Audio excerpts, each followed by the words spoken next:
Africa's largest economies, Nigeria and South Africa, are facing double-digit unemployment figures, which are much larger for their respective youth populations. Job hunters need all the help they can get, but the playing field for employment is filled with landmines. So what are the red flags to look for while searching for work? Joining us from Johannesburg to discuss further is Vumile Msweli, career coach and CEO at Hesed Consulting. Vumile, thank you so much for joining us. Good afternoon to you. How would you describe this South African job market right now? I think the South African job market, well, first of all, good afternoon, everybody. The South African job market is pretty similar to what's happening throughout the world. Lots of pressure, lots of retrenchments. We're seeing a massive exit of people who are a little bit more mature in their careers, and the companies really starting to really poach people who have similar skill sets, not as much experience, at half the fraction of the price.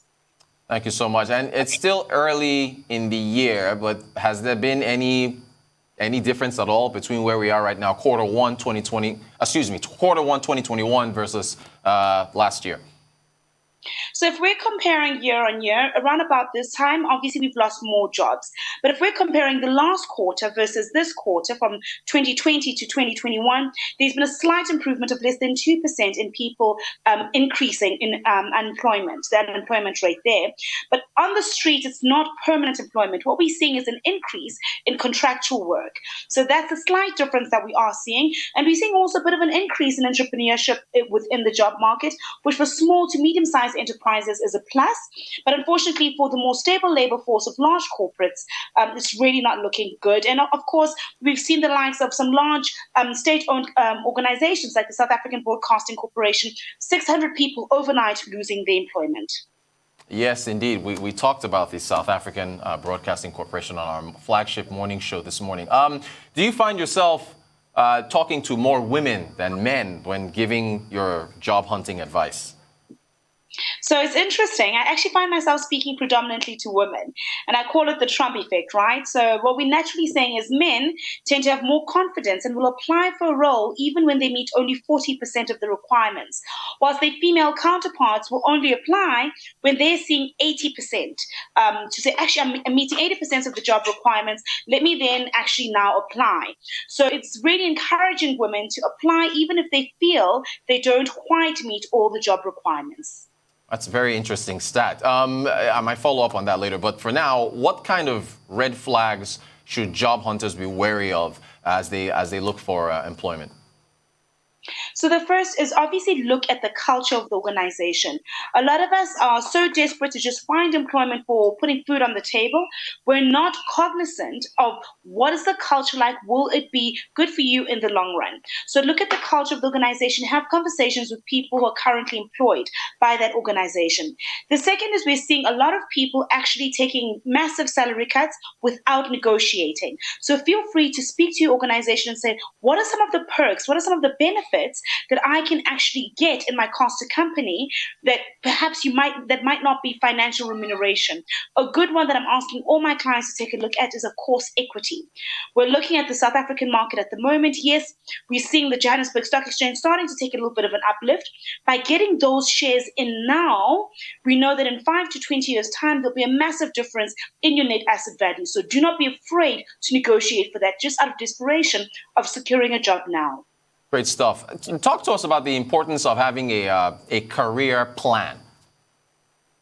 Of course.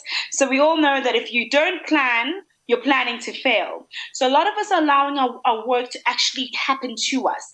Whatever job comes up, that's what we grab. But in having a career plan, it's in essence having a career strategy that helps us in the long term. I often say to my career coaching clients, where do you want to be in 10 to 5 years' time? Work backwards. Is the job that you're currently applying for going to give you the skill set that will help you in that 5 to 10 years' time?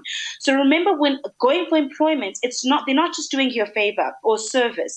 You are being paid for it, but you should also make sure that the skills and exposure that you are receiving are aligned to your career strategy. Otherwise, you're going to wake up after 20 years and say, oh, I just had a job and not an actual career. Great stuff. Great stuff. How early do you map out a career plan? Should that have, if you're using 2021 as an example now, should that have started at the end of 2020, looking into this new year? Well, it's never too late. I tend to take a look at it in batches of 5 years. So the first tranche is in 10 years' time, then come back to 5 years' time, then come back to 3 years' time, and then, of course, within the year. You should be reviewing your career strategy on an annual basis. It's always great to have a mid-year review and, of course, end-of-year review. So if you haven't done it yet, you've just lost the first quarter, you still have 3 more quarters. It's never too late to actually start working on that career strategy and career plan. Great stuff. I do want to. I said I was going to follow up on those red flags. The first red flags to look for when searching for a job. You said it's important to check the culture of the firm in order to have a good fit between the potential employee and the firm. Because of how high unemployment is and how desperate people are, do you think that many will be following that advice or overlooking it because they just want to get a job? I think a lot of people are overlooking it, but what we're finding is that if you don't get the culture right, there's now a 2 to 3 month turnaround time. So you might be coming in with all the expertise, you're completely miserable, and organizations now, because they know that they can get talent in a lot quicker, will quickly get rid of you.